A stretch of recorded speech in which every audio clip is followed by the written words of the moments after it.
Welcome back to my channel. ഇന്നത്തെ recipe മത്തി ചമ്മന്തി. അതിനുവേണ്ട സാധനം ചെറിയ മത്തി കഴുകി എടുത്തേക്കാണ്, വറ്റൽമുളക്, കരിവേപ്പില, ഉപ്പ്, കൊച്ചുള്ളി, വെളുത്തുള്ളി, ഇഞ്ചി, പുളി. ഇനി നമുക്ക് മത്തി മുളക് പൊടി, മഞ്ഞൾപ്പൊടി, ഉപ്പ് ഇട്ടത് പുരട്ടി എടുത്തിട്ട് വരാം. നമ്മുടെ മീനൊക്കെ മസാല പുരട്ടിയെടുക്കും. ഇനി നമുക്ക് ഗ്യാസ് കത്തിക്കാം. പാൻ ചൂടായി നമുക്കതിലേക്ക് ആവശ്യത്തിനുള്ള ഓയിൽ ഒഴിച്ച് കൊടുക്കുക. നമ്മുടെ എണ്ണ ചൂടായി നമുക്കതിലേക്ക് വറ്റൽമുളക്, കരിവേപ്പില വറുത്തെടുക്കാം. നമ്മുടെ വറ്റൽമുളക് മൂത്തത് നമുക്കത് കോരിയെടുക്കാം. നമുക്കതിലേക്ക് വെളുത്തുള്ളി, ഇഞ്ചിയും കൊച്ചുള്ളിയും കൂടെ വറുത്തെടുക്കാം. പുളിയും കൂടെ നമ്മുടെ ഉള്ളിയും ഇഞ്ചിയൊക്കെ വഴന്നിട്ട് നമുക്ക് കോരി മാറ്റാം. അതിലേക്ക് നമ്മുടെ മത്തി ചേർത്ത് വറുത്ത് കോരിയെടുക്കുക.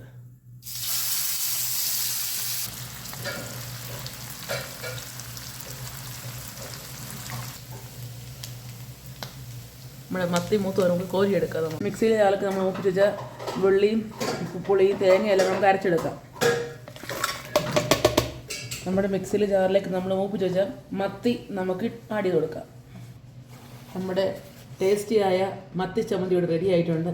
നല്ലൊരു ടേസ്റ്റാണ്. എല്ലാവരും ട്രൈ ചെയ്ത് നോക്കണം. ഫീഡ്ബാക്ക് അറിയിക്കണം. എൻ്റെ ചാനൽ ഇഷ്ടപ്പെട്ട് ഷെയർ ചെയ്യാൻ, ലൈക്ക്, സബ്സ്ക്രൈബ്. Thank you.